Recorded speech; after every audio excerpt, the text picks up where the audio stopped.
What's good with YouTube? You already know Big Flacco from a convict's perspective, and I'm smashing, dashing, sliding on through with a whole lot of energy. Please hit the like, subscribe, comment, do all those things to help support this channel, and hit that bell notification for future fire content. And as you can tell, we're going to be doing a profile basically about the origins and histories of the Latin Kings. So the Latin Kings have such a very extensive history, man. I'm gonna have to do this in different parts because there's so much things that happen with the transition of this gang and how it evolved into becoming the Latin Kings, all the way to the King Manifesto being drafted in the 70s and whatnot. So let's start it off from the beginning. Now, some say the Latin Kings started around 1964. Some say the 1940s, right?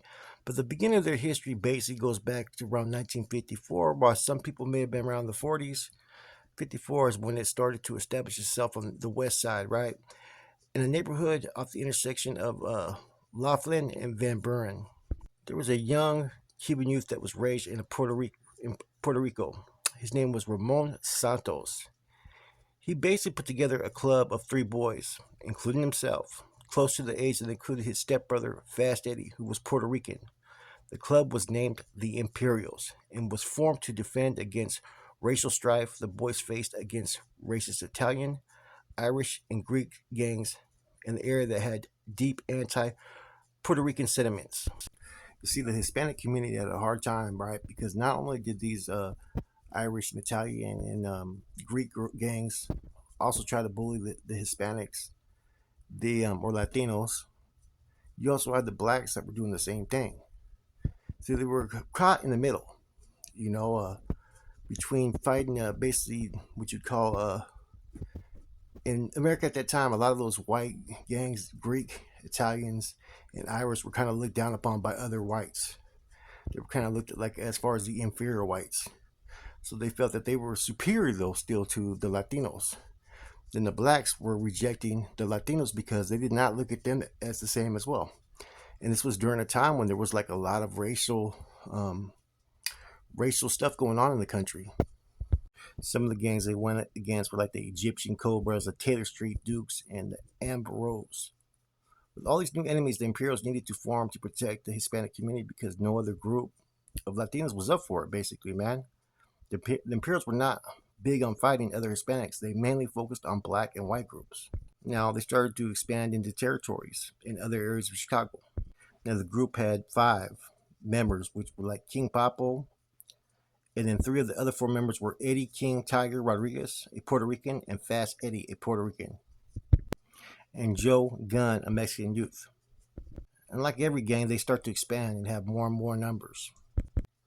Soon, then they expanded all the way to I think 10 or 12 people, including an individual named Julio Campa Munoz.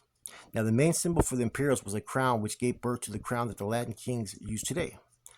Except for back then, it only had 3 points. Now, the Imperials were basically a reclusive group, right? Okay, they like to maintain a low profile at that time, man. But starting in the 50s, right, escalating by the end of the decade, many Puerto Rican families were fleeing to like the near West Side communities in the Old Town neighborhood. When the Carl Sandburg village was built over La Clark Puerto Rican settlement, La Clark and La Madison settlements began to clear out in 1961 as both settlements began moving into Wicker Park, East Village, West Humboldt Park, East Humboldt Park, Uptown, Lincoln Park, and Lakeview. Santos, right, moved away from Laughlin and Van Buren and came to uh, Leavitt and Schiller in 1961. And some Imperials came with him. Others moved to West Humboldt Park, Ohio, and Kedzie.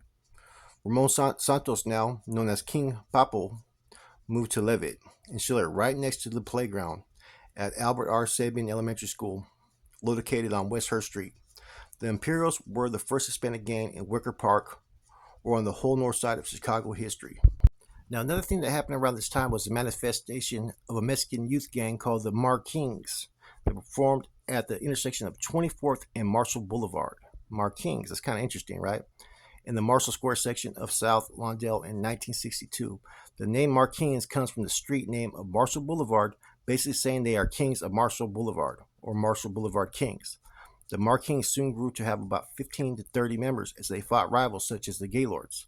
The very young Markings opened the Newberry and Roosevelt section in the near West Side neighborhood in 1962, known as Little Markings. And see, basically, they were fighting against white greaser clubs at that time, right? As new Mexican migration to the neighborhood prompted the Mexican youths to stick together. See, at that time, you still had the Imperials, you had the Latin Counts, and you had the Taylor Jousters. But the Marshall Boulevard Kings and Imperials probably got acquainted around that time because they were all close in the same area, basically. And this was 1962 in a little village, and a lot of the Mexican families were going through a lot of stuff because they were new to the country, so they were struggling. A lot of the kids were struggling in school and were getting bullied, so they had to connect and come together to go against the discrimination and the oppression and the strife that they had to go through. Like all movements, man, this is what builds it, is the threat of oppression from other groups. And as I'm soon as discussed, man, pretty soon the Latin Kings were formed, man. In this area, right around the University of Illinois, some of the gangs in existence, besides Gaylords and Outlaws, were Supreme Cliques that wore black and orange colors, the 26th Street Jokers that wore black and purple, and the 23rd Street Boys. The Taylor Sharks were a neighborhood too, as an Italian gang as well. Around 1962, Puerto Rican migration increased everywhere, man. West Side, Lincoln Park, you know what I'm saying, East Village, Wicker, like I said, all these areas, Humboldt Park. This angered a lot of these greasers, man, started to attack Puerto Ricans, so therefore they started to form gangs themselves. Young Sinners, Young Lords, Spanish Kings, Scorpions, Hearst Street Lords, Latin Angels, Paragons, and the legendary Skulls formed in 1962. As these new groups formed, the Imperials made the decision to begin recruiting members. And was a big, huge direction of the start of Latin Kings, basically, man. They started bringing in legendary members like Jose Cadillac Joe Rivera, who's very well known. The new wave of Imperials were posted at Kidsey in Ohio and southern part of West Humboldt, and Leavitt and Schiller in Wicker Park. West Humboldt Park also experienced the beginning of a Puerto Rican migration wave from the near west side in Lincoln Park, sparking more racial animosity. So, of course, as you guys could tell, the Latin Kings basically were bred off the threat of all these other groups, whites and black gangs that were trying to, pretty much bully them or didn't like that their existence was there. It was a lot of racism back then, as we already know, around the 60s. It was no joke. In addition, Chicago police were no joke as well, man. They did not play, man, and they did not like Puerto Ricans, Mexicans, or blacks. Now, there was a group called the FLN, right, which was Armed Forces of Liberation Nation, basically, or Liberate Nation. And this is where a lot of the Latin Kings, the Imperials at the time, Ramon Santos, right, started to get a lot of the direction and a lot of ideas from the FLN. At that time in East Village, though, you had the Skulls that were also starting to be established and get their base on Chicago Avenue. And they were another group that was pretty much doing their thing as well against, the gangs that were out to oppress them, basically. The Skulls were going at it with the Gaylords. At first, it was a dude named Andy that was in charge of them in the East Village, and then an individual named Phil eventually took over. So on May 15th, 1964, Puerto Rican gangs from like the Skulls, Imperials, and other gangs all got together because a lot of the young Puerto Ricans were getting bullied as they walked across town to get on the school bus. Now, Santos may have not been the one that started the Latin Kings or their founder, but a lot of the ideals came from Santos from the Imperials. He wasn't their founder, but he was their first ever leader. According to many, it was Phil of the Skulls and Freddie from Imperials that were the directors of this meeting that were pretty much uniting all these under the same fucking nation with the same ideals and beliefs. It was on this day, May 15th, 1964, that the Latin Kings the name came about, right? And they had three principles that they started with, right? The Latin Kings led by was and still is protect our families, protect our neighborhoods, and protect each other. So 1964 is actually the official date of when the Latin Kings were founded, with several gangs uniting as one. King Papo himself started to visit places like Little Village to meet with the Markings, the Jokers, the 23rd Street Boys, and Supreme Cliques, right? Ramon came to neighborhoods on the north side to combine forces with Little Village. Some of the earliest original big-time Latin Kings were from the 24th and Marshall. Now, all the forces that combined at that time were basically the Imperials, Jokers, 23rd Street, Supreme Cliques, Markings, and the Skulls. Even though 23rd Street Boys and 26th Street and Supreme Clique were mostly white groups. Now, also, their headquarters was also on 24th and Marshall. Their main enemies at that time were all the white greasers and so forth, right? As well as the Gaylords. And there was war in these streets for territory for like the next 5 years. Now, the Latin Kings at that time were basically the gang to join, and they started to spread to all different areas all throughout Chicago. Mexican, Puerto Ricans, and even some white gangs that were pretty much aligned together. King Papa was basically a legend at that time, and it just started to spread it throughout all different areas in Chicago. Started hearing different terms by the groups like Junior Latin Kings or Senior Latin Kings, Young Lords, or and whatnot. There was like a whole different thing that was going on with the gangs culture in Chicago. And gentrification was going on as far back as then. So you would have certain people establish areas and then they have to move out and they've established even more territories. And that's how a lot of Latin Kings started to spread out. It was almost more like a family, right? As opposed to a gang, like a movement. You know, they started to open up shops, sandwich shops. And around that time is when the Maniac Latin Disciples started to operate and formed in 1966 with the help of the Disciples. They would have different clubhouses with spray paint on the doors with a Latin King. Then there was a case at that time, People versus Galvin, and that was I think around '66, possibly. I could be wrong though. Right now, that's when you had the Devil's Disciples in other parts of Chicago, and now the Emerald Knights. They were going at it. You had gangs like the Culture Counts, the Rampants, and so forth. Man, they even started to have suburban fucking Latin Kings. They had a restaurant that was called Mom and Pops. That was right across from established clubhouses all throughout Chicago. In 1965 was the first year that the Latin Kings were founded, actually, when they first started having females representing the Latin Queen Nation. They started to recruit smaller gangs and basically turn them into Latin Kings as well as immigrants that were coming over. Now, they were at war with the Young Lords for 2 years, right? From 1964 and it ended June 12th, 1966. A Puerto Rican man was gunned down unjustly by Chicago police. This is during the Division Street riots were happening, right? The Young Lords and Land Kings stormed the streets, rioting against police over human rights.